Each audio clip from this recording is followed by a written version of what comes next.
খেলাফত মজলিসের পক্ষ থেকে আমরা 9 জন আমির মজলিসের নেতৃত্বে আমরা 9 জন প্রতিনিধি বিএনপি গুলশান অফিসে মহাসচিব এবং স্থায়ী কমিটির অন্যতম সদস্য নজরুল ইসলাম খানের সঙ্গে আমরা কথা বলেছি। দীর্ঘ আলোচনা হয়েছে।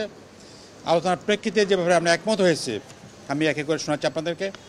জাতীয় ঐক্য সুসংহত করার জন্য আন্তদলীয় সংলাপকে অব্যাহত রাখা, মানে বিভিন্ন দলগুলোর মধ্যে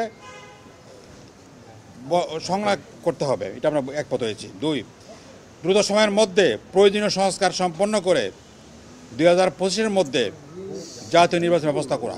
3, দ্রব্যমূল্য নিয়ন্ত্রণ, আইনশৃঙ্খলা পরিস্থিতির উন্নয়নের উদ্যোগ নিতে হবে। 4, ইসলামী মূল্যবোধ সমুন্নত রাখা ও ধর্মীয় সম্প্রীতি রক্ষার জন্য সবাইকে ইতিবাচক ভূমিকা পালন করতে হবে। 5, প্রত্যেক স্বৈরাচার ফেসিবাদ যাতে মাথাচাড়া দিয়ে না উঠতে পারে সেজন্য জাতীয় ঐক্য অটুট রাখতে হবে। 6, খুন, গুম, হত্যা, নির্যাতনের যারা জড়িত দ্রুত বিচার আইনের আওতায় এনে তাদের বিচার ব্যবস্থা করা। 7, আওয়ামী সরকারের সময়ে আলেম ওলামা ও রাজনৈতিক নেতা কর্মীদের উপর দায়েরকৃত সকল মিথ্যা মামলা দ্রুত প্রত্যাহার করতে হবে। এই 4টি পয়েন্টে আমরা একমত হয়েছি এবং এর আলোকে আমরা সামনে কাজ করবো ইনশাআল্লাহ।